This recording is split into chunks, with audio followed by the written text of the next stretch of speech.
میں آج صبح جلدی اٹھ کر کچن میں گیا اور اماں کے لیے دودھ گرم کیا۔ کل سے ان کی طبیعت خراب تھی، اس لیے ابا کے اٹھنے سے پہلے ان کو گرما گرم دودھ پلانا چاہتا تھا، ورنہ اگر انہوں نے مجھے دیکھ لیا تو میرا جینا حرام کر دیں گے کہ کیا ضرورت ہے اس بیمار عورت کو دودھ دینے کی، اس نے کون سا اس سے ٹھیک ہو جانا ہے۔ ارے یہ تو جان بوجھ کر بیمار ہونے کا ناٹک کر رہی ہے تاکہ اس کو کوئی کام وغیرہ نہ کرنا پڑے، بس مفت میں بستر پر پڑی روٹیاں توڑتی رہتی ہے۔ حالانکہ میں ابا کو کہہ چکا تھا کہ ابا آپ کو خدا کا واسطہ ہے، اگر آپ اماں سے ہمدردی نہیں کر سکتے تو کم از کم ان کے بارے میں ایسا تو نہ کہیں، وہ اپنی مرضی سے تو بستر پر نہیں پڑی ہوئی ہیں، ہمیں کسی کی بے بسی کا ایسے مذاق نہیں بنانا چاہیے۔ مگر انہوں نے میری بات سن کر مجھے زوردار دھکا دیا کہ اب تو میرے سامنے زبان چلائے گا، تیری اتنی جرت کیسے ہوئی کہ تو میرے سامنے منہ کھولے۔ میں اسی وجہ سے آج اس کوشش میں تھا کہ ابا کو بھنک بھی نہ لگے، ورنہ وہ وبال میں جانے میں ایک لمحہ نہیں لگاتے تھے۔ میں جلدی سے اماں کے کمرے میں جا ہی رہا تھا کہ سیڑھیوں پر ہی ابا کی پکار پر ڈر سے کانپ اٹھا۔ خوف کی وجہ سے میرا پیر سلپ ہوا اور میں لڑکھڑاتا ہوا نیچے جا گرا۔ میرے پیر میں سخت موچ آ گئی، درد کی شدت سے میرے منہ سے چیخ نکلنے لگی تھی، مگر بروقت میں نے منہ پر ہاتھ رکھ لیا تھا، کیونکہ اگر اماں تک میری چیخ جاتی تو وہ پریشان ہو جاتی۔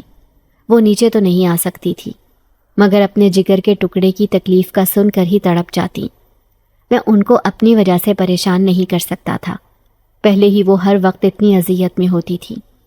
ابا مجھے زمین پر گرا ہوا دیکھ کر دندناتے ہوئے آئے اور چلانے لگے کہ تیری اتنی جرت، میرے منع کرنے کے باوجود تو پھر سے اس عورت کے لیے دودھ لے کر جانے لگا تھا، لگتا ہے تجھے سبق سکھانا پڑے گا۔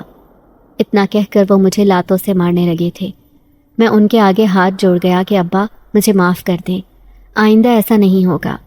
اماں کی آج حالت بہت خراب تھی، اسی لیے ہی میں ان کے لیے یہ لے جا رہا تھا، ورنہ وہ تو 2 دن سے بھوکی ہیں، کچھ کھا پی بھی نہیں رہی۔ مگر میں بھول گیا تھا کہ جب ان کو اپنی بیوی پر ترس نہیں آتا تھا تو میں تو پھر ایک پرائی اولاد تھا، کسی دوسرے مرد کا خون، اس پر وہ رحم کیوں کھائیں گے؟ میرا پیر پہلے ہی سیڑھیوں سے گرنے کی وجہ سے درد کر رہا تھا، اوپر سے ابا کی مار نے میری ٹانگ میں مزید درد کر دیا تھا۔ میں وہیں بیٹھا اپنی ٹانگ دبا رہا تھا اور زمین پر گرے دودھ کو افسوس سے دیکھ رہا تھا۔ کیا ہوتا اگر ابا مجھے ایسے دہشت سے نہ پکارتے تو آج میں یہ اماں کو پلا دیتا۔ اب وہ ضائع ہو چکا تھا۔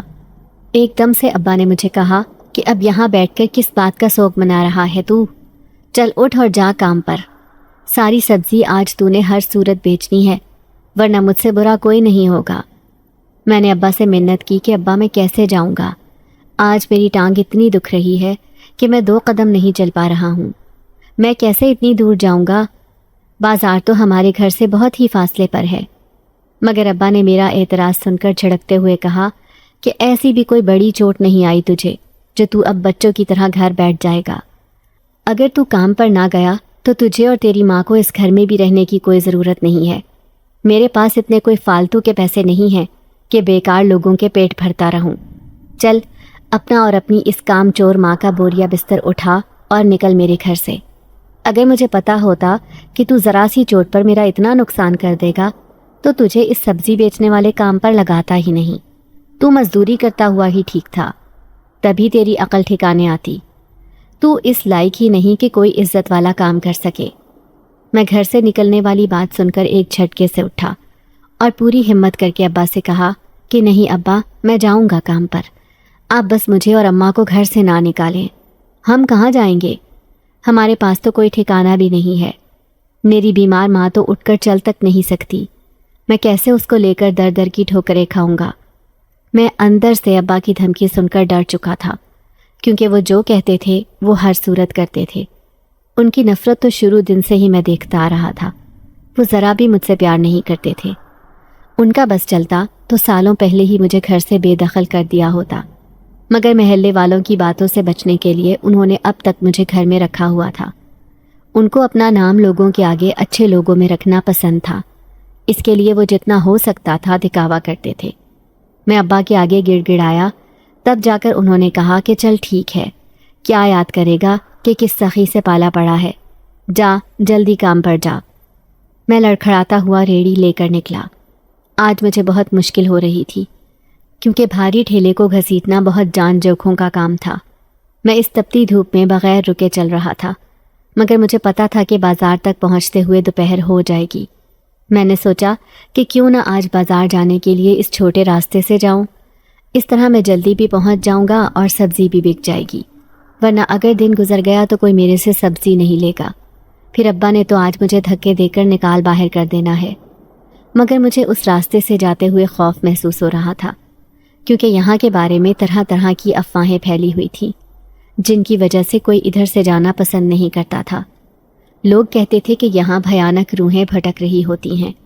کتنے ہی راہگیر یہ کہہ چکے تھے کہ رات کے وقت انہوں نے خوفناک آوازیں سنی ہیں، اکثر کوئی بہت عجیب سی آوازوں میں چلا رہا ہوتا ہے۔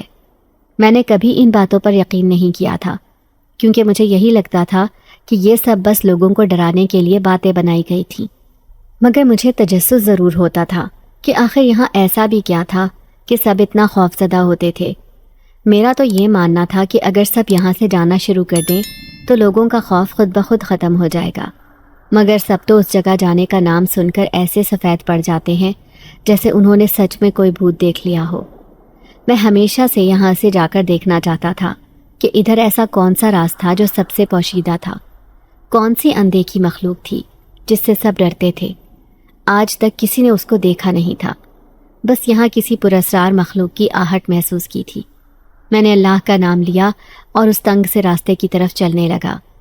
یہ ایک کچی سی گلی نما جگہ تھی جہاں پر اس وقت کوئی نہیں تھا۔ میں پرسکون ہو کر چل رہا تھا کیونکہ ابھی صبح تھی اور لوگوں نے جتنی کہانیاں بھوت پریت کے بارے میں مشہور کی ہوئی تھیں ان کے مطابق ایسی پراسرار مخلوق رات کے اندھیرے میں ہی نکلتی ہے۔ مگر تھوڑا آگے چل کر مجھے کچھ روشنیاں دکھائی دینے لگیں، وہاں سے کچھ شور بھی سنائی دے رہا تھا۔ میں نے غور سے دیکھا تو وہ کوئی بڑی سی عمارت تھی جس کے باہر بہت ساری لائٹیں لگی ہوئی تھیں اور اندر سے شور شرابے کی آوازیں آ رہی تھیں۔ میں ایک طرف اپنی ریڑھی کھڑی کر کے دیکھنے لگا۔ وہاں پر بہت سارے لوگ اندر باہر ہو رہے تھے، ان کے ہاتھوں میں کچھ سامان بھی ہوتا۔ لوگوں کا اتنا ہجوم دیکھ کر میں نے سوچا کہ یہاں پر ہی ریڑھی لگا لیتا ہوں، اتنا رش ہے، کوئی نہ کوئی تو مجھ سے سبزی ضرور لے گا۔ مجھے لگ رہا تھا کہ یہاں کسی تقریب کی تیاری ہو رہی تھی، تبھی اتنی افراتفری چھائی ہوئی تھی۔ ابھی میں وہاں کھڑا ہی تھا کہ میرے سامنے ایک کالے لباس میں آدمی آیا جس نے آنکھوں کے گرد بھی کچھ کالا رنگ لگایا ہوا تھا۔ وہ مجھے کہنے لگا کہ یہ سبزی ساری کتنے میں دو گے؟ میں پہلے تو حیران ہوا کہ کیا یہ واقعی مجھ سے ایک وقت میں ہی ساری سبزی خریدنے والا تھا، مگر جب اس نے چلا کر مجھے ہوش دلایا کہ ارے او لڑکے، کیا تو بہرا ہے کہ میری ایک بار کی بات تجھے سنائی نہیں دے رہی؟ قیمت بتا ورنہ تیرے ٹھیلے کو الٹا کر رکھ دوں گا۔ میں بہت ڈر گیا تھا، اس لیے پھرتی سے اس کو سبزی کا حساب بتایا۔ اس نے مجھے پیسے دیے تو میں خوش ہو گیا، مگر پھر اس نے جب مجھے یہ کہا کہ میرے ساتھ یہ سبزی اندر کوٹھے میں لے کر آ جا تو مجھے ڈر لگا۔ یہ آدمی کافی پراسرار تھا، اوپر سے اس نے کوٹھے کا ذکر کیا تو مجھے سمجھ آئی کہ یہ بڑی سی عمارت ایک کوٹھا تھا۔ میں سبزی کے تھیلے اس آدمی کے ساتھ پکڑتا ہوا گیا تو اندر عجیب سی بدبو پھیلی ہوئی تھی۔ میرا دل ایک دم سے خراب ہونے لگا کہ یہ کس چیز کی بدبو تھی۔ ایک پل کو تو مجھے ایسا لگا کہ یہ کسی کے خون کی بو تھی۔ میں نے ساتھ چلتے آدمی سے پوچھا کہ بھائی صاحب، یہاں پر کسی تقریب کی تیاری ہو رہی ہے کیا؟ تو وہ آدمی ایک دم سے میرے اوپر بھڑک اٹھا کہ تو کون ہوتا ہے میرے سے سوال کرنے والا؟ یہ سبزیاں سامنے باورچی خانے میں رکھ اور دفع ہو جا یہاں سے۔ میں اس ہٹے کٹے آدمی کی دھمکی سن کر پھرتی سے باورچی خانے کی طرف گیا جو کہ ایک کونے میں تھا۔ وہاں پر سبزی رکھی اور مڑا ہی تھا کہ ایک کالا سا ہیولا مجھے دکھائی دیا جو کہ میرے پیچھے سے گزرا۔ میں اس کے پیچھے بھاگا تاکہ دیکھ سکوں، مگر وہ کوئی نسوانی وجود تھا جو کہ سیاہ چادر اوڑے ہوئے وہاں سے بھاگ گئی تھی۔ مجھے کچھ سمجھ نہیں آ رہی تھی کہ یہ سب کیا ہو رہا ہے۔ یہ کہنے کو تو ایک کوٹھا تھا، مگر یہاں پر کچھ بھی ویسا نہیں تھا۔ ادھر کے لوگ اتنے ڈراونے تھے کہ ان کو دیکھ کر ہی روح کانپنے لگ جاتی۔ ادھر دن ہونے کے باوجود ہر طرف ایک دہشت سی چھائی ہوئی تھی، عجیب سی کیفیت ہو رہی تھی۔ مجھے ایسا محسوس ہو رہا تھا جیسے یہاں کچھ تو برا ہو رہا تھا۔ یہ خون کی مہک ہر طرف ایسے ہی نہیں پھیلی تھی۔ پھر ابھی جو کچھ دیر پہلے ایک لڑکی کا سایہ میں نے اس کوٹھے سے بھاگتے دیکھا تھا، وہ کون تھی؟ یہاں کوٹھے میں تو جتنی طوائفیں ہوتی ہیں جسم فروشی کا کام کرتی ہیں، جس کے ان کو پیسے ملتے ہیں، لیکن وہ تو ایسے بھاگ رہی تھی کہ جیسے کسی قید سے فرار ہو کر جانا چاہ رہی تھی۔ اس کو کسی چیز کا خوف ہو اور وہ اپنی جان بچانے کے لیے ادھر سے بھاگی ہو۔ میں سبزی رکھ کر وہاں سے نکلا تھا۔ اب مزید اس جگہ رکنا میرے لیے خطرے سے خالی نہیں تھا۔ میں ریڑھی تک آیا تو مجھے آس پاس وہی خون کی بدبو پھر سے محسوس ہوئی۔ میں نے خود سے کہا کہ ساجد، تو نے اپنے اوپر کچھ زیادہ ہی خوفداری کر لیا ہے، چل جلدی سے نکل یہاں سے، ویسے بھی اب تو سبزی بک گئی ہے، سیدھا گھر چلتا ہوں۔ ابھی اتنا کہا تھا کہ مجھے نیچے خون کے چھینٹے دکھائی دیے۔ میں نے اپنے ہاتھ پیر دیکھے، مجھے تو کوئی زخم نہیں آیا تھا۔ پھر یہ خون اچانک سے میری ریڑھی کے قریب کیسے آیا؟ پھر تھوڑی ہی دیر بعد میری نظر ٹھیلے کے نیچے پڑی تو مانو میرے پیروں تلے سے زمین کھسک گئی۔ وہاں پر ایک لڑکی چھپی ہوئی بیٹھی تھی۔ اس نے اپنا چہرہ چھپا رکھا تھا، مگر اس کے ہاتھوں سے خون بہہ رہا تھا۔ وہ زخمی تھی مگر اپنے آپ کو چھپانا چاہ رہی تھی۔ ایک دم سے مجھے وہی کرخت آواز آئی کہ اے لڑکے، کیا تو نے کسی لڑکی کو تو نہیں دیکھا یہاں سے گزرتے ہوئے؟ اگر دیکھا ہے تو سچ سچ بتا دے، ورنہ جھوٹ بولا تو میں تیری بوٹیاں کر دوں گا۔ میں اس کی دھاڑ سن کر اچھل پڑا، مگر میرے منہ سے ایک لفظ نہیں نکلا۔ نہ جانے ایسی کون سی طاقت تھی جس کی وجہ سے میں اس آدمی سے ڈرنے کے باوجود اس کو نہیں بتا سکا تھا کہ جس لڑکی کو وہ ڈھونڈ رہا تھا وہ میری ریڑھی کے نیچے چھپی ہوئی تھی۔ مجھے اس پر بے تحاشا ترس آیا۔ یہ لوگ ٹھیک نہیں تھے، ضرور انہوں نے ہی اس لڑکی کی یہ حالت کی تھی اور اس کو زخمی کیا ہوا تھا۔ پتہ نہیں یہ کون تھی کہ یہ سب اس کی جان کے دشمن بنے ہوئے تھے۔ اگر میں نے ابھی اس کو بتا دیا کہ یہ میرے ٹھیلے کے نیچے بیٹھی ہے تو وہ اس کو کوٹھے سے بھاگنے کی سزا میں جان سے ہی مار ڈالتے۔ میں نے جلدی سے اس آدمی کو کہا، نہیں صاحب جی، میں نے تو کسی لڑکی کو نہیں دیکھا، میں تو ابھی آیا ہوں اندر سبزی رکھ کر۔ وہ میری بات سن کر وہاں سے چلا گیا تو میں نے اس کو باہر بلانے کے لیے نیچے جھانکا اور کہا کہ آپ باہر آ سکتی ہیں۔ وہ ڈرتی ہوئی نکلی اور احتیاط سے تسلی کر لینے کے بعد مجھے شکریہ کہنے لگی۔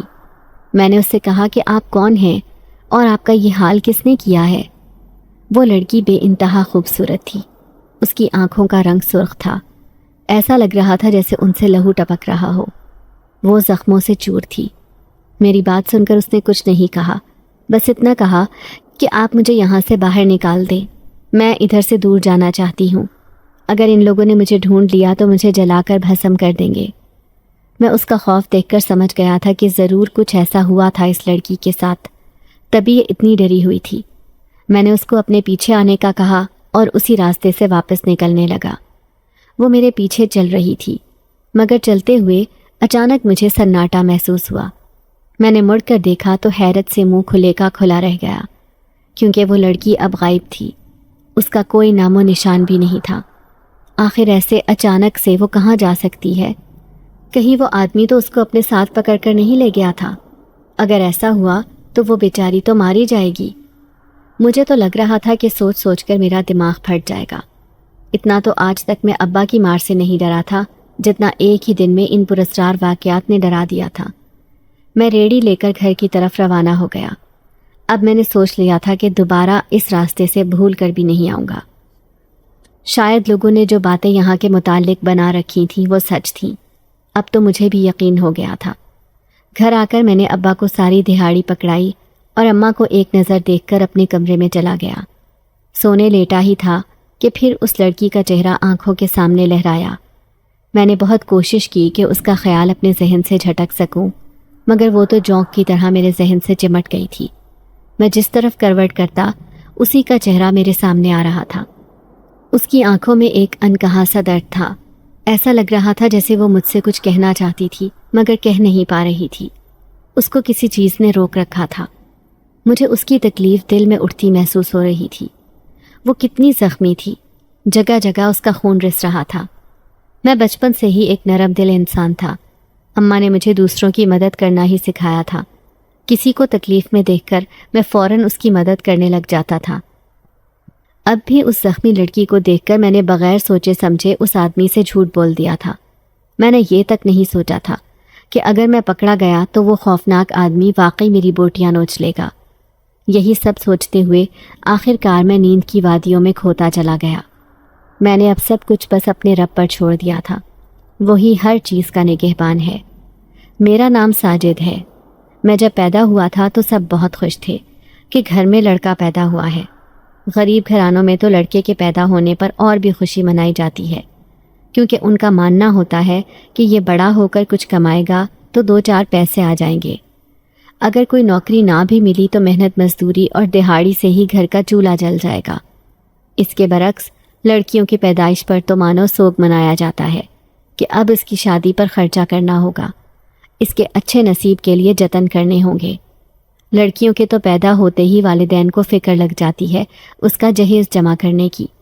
اگر ان کی تعلیم پر ایسے لوگ توجہ دے دیں تو وہ بھی پڑھ لکھ کر کوئی ملازمت کر سکتی ہیں، مگر ہمارے معاشرے کا یہ المیہ ہے کہ لڑکی کو بس ہانڈی چولہا چلانے کے لیے ہی بنایا گیا ہے۔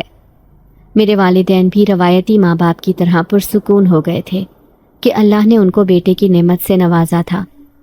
اماں تو دن رات میری نظر اتارتی، کیونکہ میں ان کی شادی کے 5 سال بعد پیدا ہوا تھا۔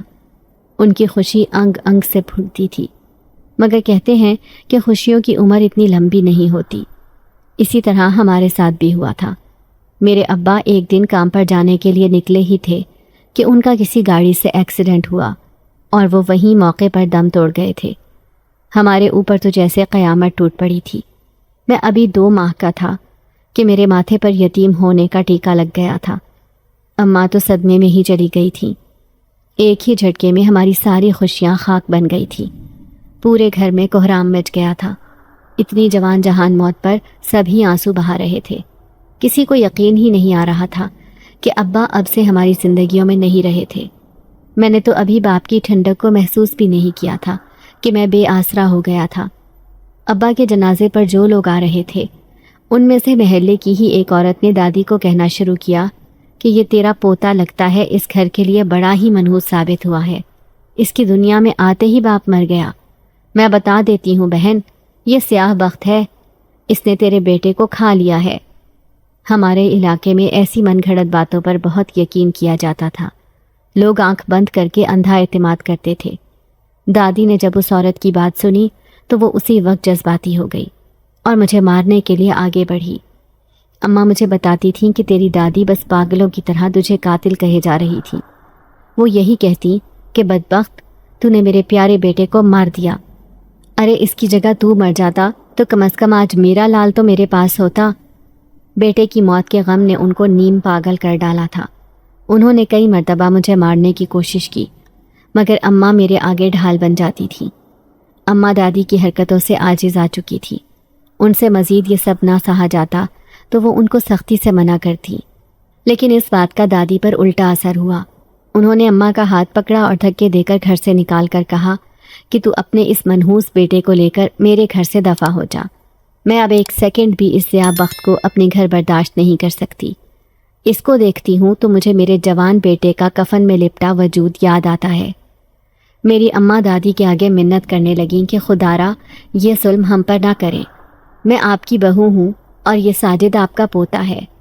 یہ معصوم تو ابھی منہ سے کچھ بول بھی نہیں سکتا، یہ کس کا قتل کرے گا؟ آپ اس کے معصوم چہرے کو دیکھیں، کیا آپ کو اس پر ذرا بھی ترس نہیں آتا؟ یہ گھر اس کے باپ کا ہے، آپ ایسے کیسے اس کو یہاں سے نکال سکتی ہیں؟ مگر وہ سفاک عورت آدھی رات کو ہمارے منہ پر دروازہ بند کر گئی تھی۔ اماں مجھے لے کر اپنے والدین کے گھر آ گئی تھی۔ مگر غریب گھرانوں میں بیٹیوں کو بیاہ کر یہ کہا جاتا ہے کہ اب تو نے اسی گھر میں جینا اور مرنا ہے، تیرا اپنے سسرال سے جنازہ ہی اٹھے گا۔ والدین اپنے گھر کے دروازے شادی شدہ بیٹی کے لیے بند کر لیتے ہیں۔ میری اماں کے والدین بیٹی کے واپس آ جانے پر ذرا خوش نہیں تھے۔ غریبی کی وجہ سے وہ اپنا پیٹ بمشکل پال رہے تھے تو 2 اور لوگوں کو کیسے پالتے؟ اوپر سے اماں کے بھائی کی اپنی فیملی تھی۔ ان کی بھابھی کو ہمارا یہاں آنا ایک آنکھ نہیں بھایا تھا۔ وہ ہر وقت اماں کو تانے مارتی رہتی کہ تو بس مفت کی روٹیاں توڑنے ہمارے سروں پر آ گئی ہے۔ ارے اگر شوہر مر گیا تھا تو اب تک کیوں زندہ ہے؟ تو بھی زہر کھا کر مر جا مگر ہماری جان چھوڑ دے۔ ان کی ایسی اذیت بھری باتیں سن کر اماں ہر وقت روتی رہتی تھی۔ وہ کوئی اپنی مرضی سے تو مائکے آ کر نہیں بیٹھی تھی۔ قسمت نے ہمارے ساتھ ایسا کھیل کھیلا تھا کہ ہم بالکل تنہا ہو کر رہ گئے تھے۔ کوئی بھی ایسا نہیں تھا جو ہمارا خیال کرتا اور ہماری ذمہ داری لینے کو تیار ہو جاتا۔ اماں میری وجہ سے کسی کے گھر کام کاج بھی نہیں کر سکتی تھی، کیونکہ ابھی میں بہت چھوٹا تھا۔ گھر پر کوئی میرا خیال رکھنے والا نہیں تھا، تو اماں بے بس ہو کر رہ گئی تھی۔ اب تو بس کسی معجزے کا ہی انتظار تھا۔ کچھ وقت کے بعد مامی نے اماں اور مجھ پر ایک وقت کی روٹی کی بھی پابندی لگا دی تھی۔ وہ ہمیں ایک دن بھوکا رکھتی تھی، جس کی وجہ سے میں دن بدن کمزور ہوتا جا رہا تھا۔ میری اماں کے والدین نے ان کی دوسری شادی کرنے کا فیصلہ کر لیا۔ اماں کے لیے دوسری شادی کرنا موت کے برابر تھا، کیونکہ وہ ابا سے سچی محبت کرتی تھی۔ ان کے علاوہ کسی اور کے بارے میں سوچ بھی نہیں سکتی تھی، مگر بعض اوقات انسان اپنی قسمت کے آگے بے بس ہو جاتا ہے، اس کے پاس کوئی چارہ نہیں ہوتا۔ اماں نے میری خاطر اس رشتے کے لیے حامی بھر لی تھی، کیونکہ اگر مزید وہ اپنی بھابھی کے ظلم سہتی تو اپنے بیٹے کو کھو دیتی۔ اماں کی شادی ہو جانے کے بعد ان کی زندگی میں مزید آزمائشیں لکھ دی گئی تھیں۔ میرے سوتیلے ابا نے تو مجھے جیسے تیسے برداشت کر لیا تھا، مگر ان کا اپنا ایک پہلی شادی سے بیٹا تھا، جس کا نام ارسلان تھا۔ وہ مجھ سے 1 سال بڑا تھا۔ اماں اس کا بھی بالکل سگی اولاد کی طرح ہی خیال رکھتی تھی، راتوں کو اٹھ کر اس کی بھوک مٹاتی۔ مگر میرے سوتیلے ابا کو یہی لگتا کہ اماں ان کے بیٹے کو ویسا پیار نہیں دیتی جیسا مجھے دیتی ہیں۔ وہ اماں کو تانے دیتی کہ تو ہر وقت اس ساجد کے ساتھ چمٹی رہتی ہے، تجھے میرے بیٹے کی کوئی پرواہ نہیں ہوتی۔ اماں بار بار مگر یہی کہتی کہ میرے لیے ساجد اور ارسلان دونوں برابر ہیں، میں نے کبھی ان دونوں میں فرق نہیں کیا۔ پھر میں جوں جوں بڑا ہوتا گیا، میری خواہش ہوتی کہ ابا مجھے بھی اپنے ساتھ سیر پر لے کر جائیں، میرے ساتھ کھیلیں اور میرے ناز نخرے اٹھائیں، جیسے وہ ارسلان کے اٹھاتے تھے، اور اس کی سب فرمائشوں کو پورا کرتے تھے۔ مگر میرے دل میں یہ حسرت ہی تھی۔ میں تو بچپن سے ہی یتیم ہو گیا تھا۔ باپ کا پیار کیا ہوتا ہے مجھے نہیں پتا تھا۔ ہمیشہ سے اماں کو ہی اپنے ارد گرد دیکھا تھا، مگر جب سے شعور کی منزل پر قدم رکھا تھا تو باپ کی کمی شدت سے محسوس ہونے لگی تھی۔ میں تو ارسلان کے ابا کو ہی اپنا سگا باپ سمجھتا تھا، مگر پھر 6 سال کی عمر میں آتے ہی وہ مجھے کہنے لگے کہ تو خود کو کبھی ارسلان جیسا مت سمجھنا، وہ میرا بیٹا ہے، جبکہ تیرا باپ تو کب کا مر چکا ہے۔ تو یتیم ہے، تجھے میں نے اپنے گھر میں جگہ دی ہے، یہی بہت بڑی بات ہے۔ تو شکر کر کہ اب ایک محفوظ چھت کے نیچے پڑا ہے، ورنہ تجھے تو باہر گلی کے کتے کب کا نوچ کر کھا چکے ہوتے۔ اماں ابا سے کہتی کہ آپ خدارا ساجد کو یہ سب نہ بولیں، وہ تو آپ کو ہی اپنا باپ سمجھتا ہے، اسی لیے آپ کے پاس پیار سے آ جاتا ہے۔ اس کے ننھے ذہن میں یہ باتیں گئیں تو وہ نہیں سمجھ سکے گا اور اس کا بچپنا ختم ہو جائے گا۔ مگر وہ اماں پر بھی چلاتے کہ اچھا ہے یہ بات بچپن سے ہی اپنے دماغ میں بٹھا لے کہ یہ یہاں کوئی شہزادہ بن کر نہیں آیا ہے، بلکہ میرے سر پر ایک بوجھ ہے۔ یہ خود کو غلطی سے بھی میرے پیارے بیٹے ارسلان جیسا نہ سمجھے۔ پھر وقت گزرتا گیا۔ ارسلان بھی اپنے باپ کا میرے ساتھ ایسا سلوک دیکھ کر یہ بات اپنے ذہن میں رکھ چکا تھا کہ میں اس کا سگا بھائی نہیں ہوں، تو اس کا رویہ بھی میرے ساتھ برا ہونے لگا۔ حالانکہ اس کی تربیت میری اماں نے کی تھی، مگر خون کا اثر تو ہوتا ہے۔ وہ بات بات پر میرے ساتھ ضد کرتا، مجھے اماں سے دور رکھنے کی کوشش کرتا، اور کھیل کود کے دوران بھی کئی دفعہ مجھے دھکا دے کر گرا دیتا۔ میں بھی بچہ تھا، اگر کبھی غصے میں آ کر اس سے بدلہ لیتا اور اسے زخمی کرتا تو ابا مجھے بھون کر رکھتے تھے۔ ان کو پرواہ نہیں ہوتی تھی کہ میں ایک چھوٹا بچہ ہوں۔ بچوں میں تو لڑائیاں ہوتی رہتی ہیں، ان کو ایسے مارا پیٹا نہیں کرتے بلکہ پیار سے سمجھاتے ہیں، مگر وہ تو جیسے موقع کی تلاش میں بیٹھے ہوتے تھے۔ ذرا سی ارسلان ان کو شکایت لگاتا اور وہ مجھے پاگلوں کی طرح پیٹنے لگ جاتے۔ ان دونوں باپ بیٹے نے تو یہ عادت ہی بنا لی تھی۔ ابا نے ارسلان کو چھوٹی عمر سے ہی اسکول میں بٹھایا تھا تاکہ وہ اچھی تعلیم حاصل کرے اور کوئی بڑا افسر بنے، تاکہ ان کے پاس پیسے آ سکیں، جبکہ مجھے انہوں نے کسی اسکول میں نہیں بٹھایا، یہ کہہ کر کہ میرے پاس اتنے فالتو پیسے نہیں ہیں کہ میں تیرے اوپر لگاتا پھروں، تجھے اس گھر میں رکھا ہوا ہے، یہی بہت بڑی بات ہے۔ اگر اتنی ہی فرمائشیں کرنے کا شوق ہے تو جا اپنے سگے باپ کے پاس چلا جا اور اس سے کر یہ سب فرمائشیں۔ میں بڑا ہو رہا تھا، اسی لیے ابا کی ہر بات کو سمجھنے لگا تھا۔ میں اب کسی سے کچھ نہیں کہتا تھا، بس خاموش رہتا تھا۔ اماں کو سارے گھر کے کام کرتا دیکھتا رہتا۔ ابا کا سلوک ان کے ساتھ بھی اچھا نہیں تھا۔ انہوں نے جیسے بس اپنے لیے ایک کام والی ماسی خریدی تھی۔ وہ ہم ماں بیٹے کو گھر میں رکھ کر ہم سے سارے کام کرواتے، اور ایک طرح سے ارسلان کے لیے ایک ماں بھی ان کو مل گئی تھی۔ اماں پوری کوشش کرتی کہ جس طرح وہ میرا خیال رکھتی ہیں اس کا بھی رکھیں۔ لڑکوں کی تربیت بہت ہی جان جوکھوں کا کام ہے۔ ان کو سکھایا جاتا ہے کہ کس طرح باہر کی دنیا میں چلنا ہے، اپنے اخلاق کو اچھا بنانا ہے اور محنت کر کے کمانا ہوتا ہے۔ سب سے ضروری بات جو اماں ہم دونوں کو بتاتی کہ لڑکی ذات کی عزت کرنی ہے اور کبھی کسی دوسرے کی بیٹی پر بری نظر نہیں ڈالنی۔ میں اپنی اماں کی باتیں غور سے سنتا اور ان پر پورا عمل کرنے کی کوشش کرتا تھا، کیونکہ مجھے پتا تھا کہ وہ جو بھی کہہ رہی تھی ہمارے بھلے کے لیے ہی کہہ رہی تھی۔ مگر ارسلان اپنے باپ کے لاڈ پیار کی وجہ سے باغی ہونے لگا تھا۔ اس کے اندر بھی ماں کو لے کر نفرت آنے لگ گئی تھی۔ وہ اماں کی کوئی بات نہیں مانتا تھا، ہر کام ان کے کہے کے الٹ کرتا۔ پھر جوں جوں وقت گزرتا گیا تو وہ علاقے کے لوفر لڑکوں کے ساتھ اٹھنے بیٹھنے لگ گیا تھا۔ آئے دن وہ دیر سے گھر واپس آتا تھا۔ ابا اس کو کچھ نہیں کہتے تھے، اس کی ہر بات میں بڑھ چڑھ کر ہمت افزائی کرتے۔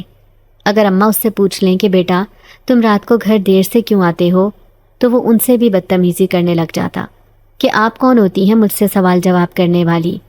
اس گھر میں آپ بس ابا کی بیوی ہیں، میری ماں بننے کی کوشش نہ کریں تو اچھا ہوگا۔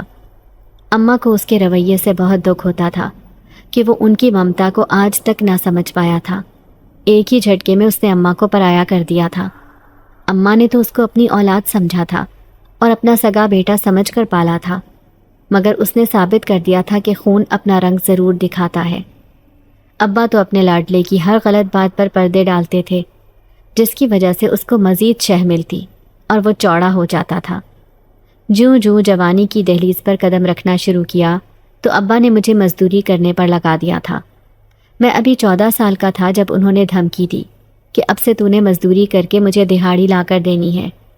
اماں نے ابا سے کہا کہ یہ ابھی چھوٹا ہے، آپ اس کو کام پر نہ بھیجیں، میں گھروں میں کام کر کے پیسے کما لوں گی، آپ میری ساری تنخواہ رکھ لینا۔ مگر انہوں نے اماں کو دھکا دیا کہ تو کیا سمجھتی ہے کہ تو یہاں مفت کی روٹیاں توڑنے کے لیے آئی ہے؟ بس اب میرا بچہ جوان ہو گیا ہے، اپنا خیال خود رکھ سکتا ہے، ویسے بھی تو نے کون سا اس کو سگا بیٹا سمجھا ہے؟ اب تم دونوں کام کرو گے، اور اگر ذرا چوں چرا کی تو دھکے دے کر تم دونوں کو یہاں سے نکال دوں گا۔ بس بہت مزے کر لیے تم لوگوں نے۔ اماں آخر کار مان گئی تھی، اس کے علاوہ تو ویسے بھی کوئی چارہ نہیں تھا۔ اماں ایک دن میں 5 گھروں کی صفائی ستھرائی کا کام کیا کرتی تھی۔ میں بھی مزدوری کرنے لگ گیا تھا۔ پورا دن ٹرک میں سامان لوڈ کروانے کی وجہ سے میری کمر میں شدید درد ہوتا تھا۔ میں ابھی جسمانی لحاظ سے اتنا طاقتور نہیں تھا، بچپن سے ہی بس تھوڑی سی خوراک کھاتا آیا تھا، جبکہ ارسلان میرے مقابلے میں ایک ہٹا کٹا آدمی لگتا تھا۔ اس کی عمر بھی بہت زیادہ نہیں تھی، مگر ابا نے ہمیشہ اس کا خوب خیال رکھا تھا۔ وہ ایک بھرپور جوان مرد لگتا تھا۔ کچھ علاقے کے بدماشوں کے ساتھ رہ کر اس کی شخصیت بھی روب والی ہو گئی تھی۔ ہر کوئی اس کے ساتھ بات کرنے سے ڈرتا تھا، وہ تو جیسے کاٹ کھانے کو دوڑتا تھا۔ وقت گزرنے کے ساتھ اس کی حرکتیں کچھ مشکوک ہوتی گئی تھیں۔ وہ لڑکیوں کا پیچھا کرتا اور جس پر اس کی نظر پڑ جاتی تو اس کا جینا حرام کر دیتا تھا۔ اب ساری لڑکیاں گھر سے نکلتے وقت خوف کھاتی تھیں۔ میں روزانہ صبح سویرے اٹھ کر کام پر جاتا اور رات گئے تک لوٹتا تھا، جس کی وجہ سے تھک کر چور ہو جاتا تھا۔ مجھ سے سارا دن جانوروں کی طرح کام لیا جاتا تھا، مگر دہاڑی برائے نام دی جاتی تھی۔ ابا روزانہ مجھ پر غصہ کرتے کہ تو سارے پیسے اپنے پاس رکھ لیتا ہے، یا پھر ان پر خود عیاشی کر کے آ جاتا ہے، اور مجھے 100-200 روپے دے کر کیا سمجھتا ہے کہ میں تیری باتوں میں آ جاؤں گا۔ وہ مجھے کم دہاڑی لانے کی وجہ سے اب ایک وقت کی روٹی بھی نہیں دیتے تھے، اور کہتے کہ تو جو پیسے اپنے پاس چھپا کر رکھتا ہے انہی سے اپنا پیٹ بھر لیا کر، میرے پاس کوئی قارون کا خزانہ نہیں ہے جو میں تم لوگوں پر لوٹاتا پھروں۔ میں رات کو تھکا ہارا گھر واپس آتا تو بھوک کی شدت سے نڈھال ہو جاتا تھا، مگر ابا تو جیسے وقت کے فرعون بن گئے تھے۔ ان کو تو اتنا بھی احساس نہیں تھا کہ میں اگر مزید کچھ عرصہ ایسے ہی کام کرتا رہا تو میں مر بھی سکتا تھا۔ پہلے ہی میں کمزور تھا، اوپر سے بغیر کچھ کھائے پیے بھاری بوجھ اٹھانے والی مزدوری کرنے سے میرا حال خراب ہوتا جا رہا تھا۔ ابا اب میرے اوپر دہاڑی کو لے کر بہت زور ڈالنے لگے تھے۔ کیونکہ ان کا اپنا بیٹا ارسلان تو ان کو کچھ بھی کما کر نہیں دیتا تھا۔ وہ جتنی بھی آوارہ گردی کر کے پیسے جمع کرتا وہ سب جوا کھیلنے میں لگا دیا کرتا تھا۔ اس کو تو نشہ کرنے کی بھی بری لت لگ چکی تھی۔ میرے سوتیلے باپ نے جتنی سختی میرے اوپر کی تھی اور مجھے جتنا حقیر سمجھ کر دھتکارا تھا، اب وہی سب ان کے ساتھ ہو رہا تھا۔ ان کا سگا بیٹا ان کو منہ تک نہیں لگاتا تھا، وہ تو گھر آتا ہی نہیں تھا۔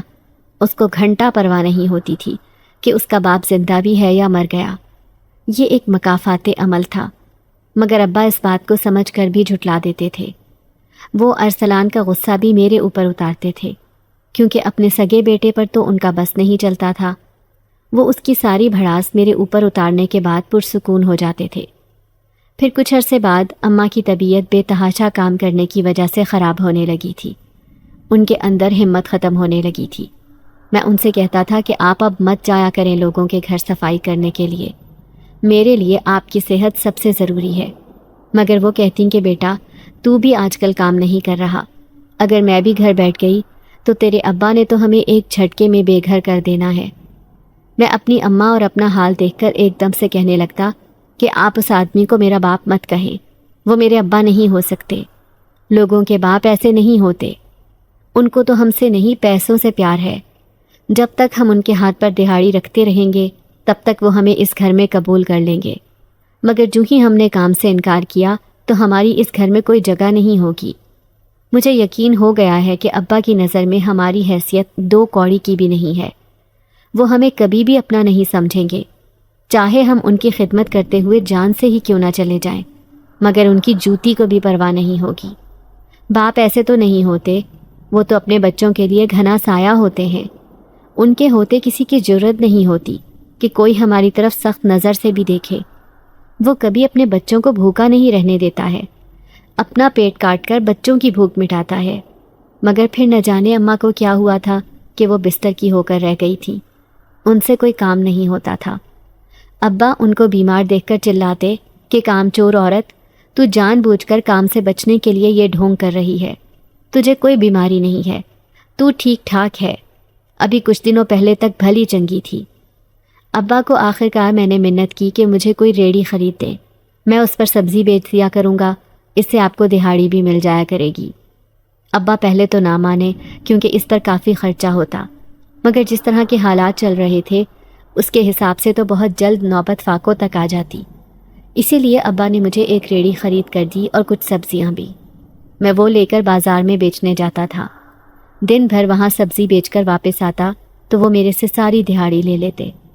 میں ابا کی منت کرتا کہ ابا اب تو میں آپ کو پیسے کما کر دیتا ہوں، آپ اماں کا علاج کسی اچھے ڈاکٹر سے کروا لیں، وہ دن بدن کمزور ہوتی جا رہی ہیں۔ مگر ابا کا ایک ہی انکار ہوتا کہ یہ سب اس کے ڈرامے ہیں کام سے بچنے کے۔ مجھے اچھے سے پتا ہے کہ اس کو کچھ نہیں ہوا۔ میں نے پھر ابا سے کہنا ہی چھوڑ دیا تھا، کیونکہ ان سے کہنے کا مطلب تھا دیوار سے سر ٹکرانا۔ میں ہر نماز میں اپنی ماں کی صحت یابی کی دعا کرتا، کیونکہ اب صرف وہی ہماری مدد کر سکتا ہے، وہی شفا دینے والا ہے۔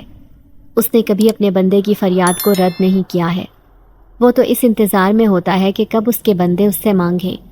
انسان کو چاہیے کہ ہر مصیبت میں بس اپنے رب کو یاد کرے، وہی سننے والا ہے، اسی کے پاس تمام طاقتیں موجود ہیں، وہی اس پورے جہان کا بادشاہ ہے۔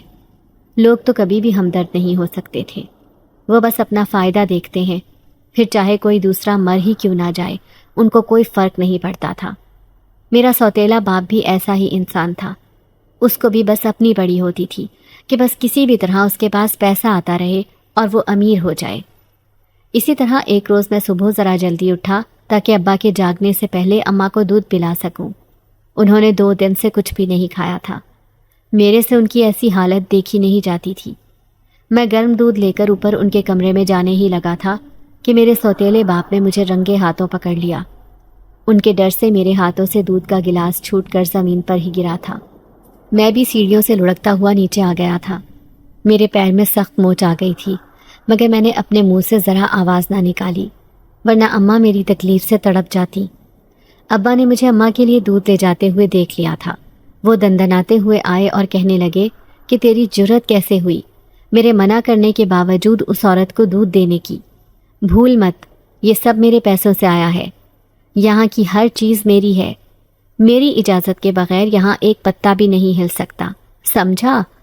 میں نے ابا کو کہا کہ ابا، اماں نے ساری عمر لگا دی آپ کی خدمت کرنے میں، وہ ہر وقت اسی کوشش میں رہتی تھی کہ آپ کو خوش رکھ سکیں، آپ کو ان سے کوئی شکایت نہ ہو، اسی لیے وہ گھر کے کاموں کے ساتھ ساتھ باہر گھروں میں ملازمت بھی کرتی تھی۔ مگر آپ کیسے انسان ہیں؟ ان کی اتنی خدمتوں کے باوجود ان کے بارے میں ایسا سوچ رہے ہیں؟ اگر انہوں نے بیماری کا ناٹک کرنا ہوتا تو وہ یہ سب پہلے بھی کر سکتی تھی، مگر نہیں، انہوں نے پوری زندگی خون پسینہ بہا کر اس گھر کو چلایا۔ میری بس ہو چکی تھی ابا کے تانے سن سن کر۔ آخر کب تک ابا کی ایسی باتیں برداشت کرتا؟ وہ تو اب حد سے بڑھ رہے تھے۔ میں سمجھا تھا کہ اب تو میں سبزی کی ریڑھی چلاتا تھا تو ان کا رویہ ہمارے ساتھ ٹھیک ہو جائے گا، کیونکہ اس سے ان کے پاس پیسے آ جاتے تھے، مگر وہ تو ہر گزرتے دن کے ساتھ نفسیاتی بنتے جا رہے تھے۔